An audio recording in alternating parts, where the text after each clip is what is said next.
Exploration is perhaps one of the most appealing things about Bethesda titles such as Elder Scrolls and Fallout.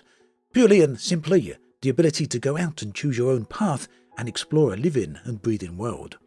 It's great to know then that Starfield will very much have this aspect of gameplay. It is probably the thing I'm looking forward to the most when it comes to Starfield. So here then is everything we now know about exploration and how it will work. Starting with Planet Zen. We know there are going to be 1,000 worlds and moons, maybe a few more. Many of these will be barren and lifeless, worlds that are empty of anything except resources. Now, I personally feel that this is a very important part to start with. Not every planet is going to be bustling with life, but even still, emptiness can be a wonderful experience to explore when it comes to these types of games. In fact, in the Lex Fridman podcast a while ago with Todd Howard, he said that there's a deep sense of loneliness that can be embodied by space and these empty worlds. Anyone who's played a big space game over the past few years will certainly know what he's talking about there. But other planets, well, those will be richly detailed, and we've already seen many of them. They seem to have a lot of variety, at least from the video clips we've seen so far. Regardless of planet type though, players will have the ability to scan planets from the star map, and this will give us an indication of the planetary makeup, what type of biomes are there, its gravity, along with the available resources, as well as a few other pieces of information. So with there being so many planets, it was obvious that they cannot be handcrafted. With this in mind, planets are procedurally generated. They're built from tiles that are stitched together and then wrapped around a planet. Interestingly here, Bethesda has said that even if a friend has visited the same planet as you, they would have a different story to tell. A little bit open to interpretation here, somewhat ambiguous statement, but it sounds to me that even if you go to the same planets, they will be generated differently from person to person. In other words, they might not have a fixed procedural seed that generates the world. This is in contrast to a game like Elite Dangerous and No Man's Sky, where all the worlds procedurally generated still have the same seed. So if you go to the same planet, it will look exactly the same as if someone else visits the same planet. Based on what we know so far, it seems that Starfield will have a slightly different approach, and this is kind of interesting because it means that different playthroughs are likely to be somewhat different as well. This has some pros and cons, I guess. On the one hand, it gives a good sense of replayability even beyond those initial 1,000 planets, but it also means that if you come across something exceptional, you're probably not going to easily be able to share that with other people. Of course, my interpretation of what exactly Bethesda means here when they say that if friends visiting the same planet, they might not have a different story to tell, my interpretation of that could be wrong. So if you think that's the case, let me know in the comment section below. What do you think Bethesda meant by that? Now, as players explore around the surface of these worlds, these procedurally generated worlds, the tiles are built up around the player. They're kind of stitched together and generated as the player explores.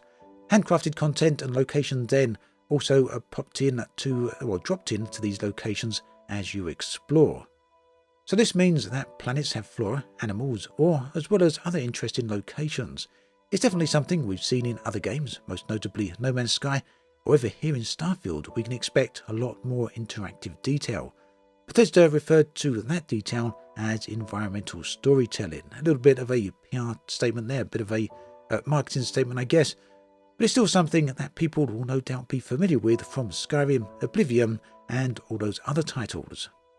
So as we're exploring around these planets, it seems that there's going to be a variety of quests that are generated from some of these aforementioned locations. So this is one of those things that I'm referring to when I talk about a living, breathing world. I remember roaming around in the wilderness in Skyrim, only to encounter amongst the mountains or amongst the forests an abandoned house, which would then trigger an unexpected quest.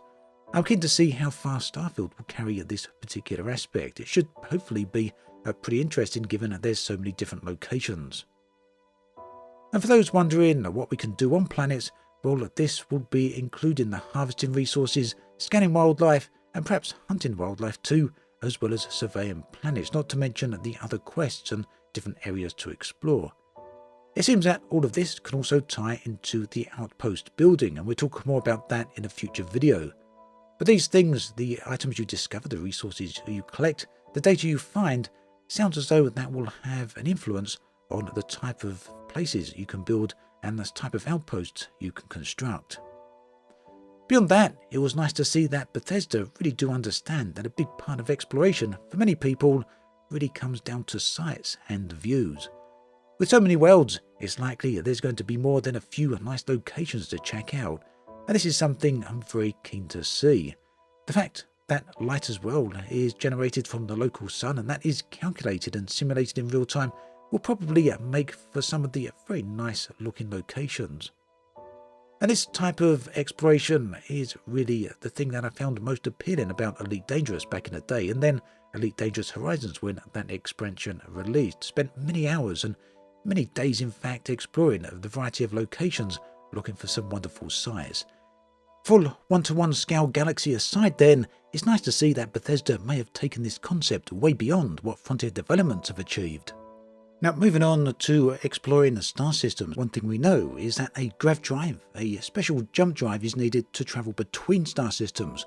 What we don't yet know is how players travel between the planets, whether this is free flight or whether there's some sort of automated travelling process between the systems. What would be nice and I'm hoping for is full free flight throughout the entire star system. The alternative to that could possibly be a localized space around a particular planetary body, through which you can't travel outside of. Yet, like I say, hoping for the full system travel capabilities there. At any rate, that's not really what I wanted to focus on right here. What I wanted to look at is the system survey. Up on the top left, we can see a little interface there, saying that 32% of this system is currently explored. Also, it's clear that the player has a Porema 5A currently selected. That is a moon. Now, if you look closely, you can see a filled-in white circle on the current moon selected, but also by a circle around that moon on the system map itself. Now, what's interesting is that Porema 5A is currently 26% explored or 26% surveyed. What does this mean? Well, does it mean that the planet has been scanned to a degree of 26% from space, or that players have explored 26% of the known surface? I suspect it's likely down to the amount of scanning that has been done from space. But either way, this one is certainly going to be interesting. Players obviously are going to get rewarded and going to get benefits from exploring and surveying the entire star system. There's 100 of these in total. And one other thing to point out here, down on the bottom right, there's a button to set course. Press X to set course. Now, this will either jump you to the chosen planet, the chosen destination, or it will give you a nav beacon allowing you to free travel to that chosen location. I'm totally up in the air and undecided on which it would be, but I think you know which one I would prefer. So, moving on, but sticking with the system map for a moment, looking up close to a planet, the user right here plops down a landing beacon, and you can see it chosen a random location.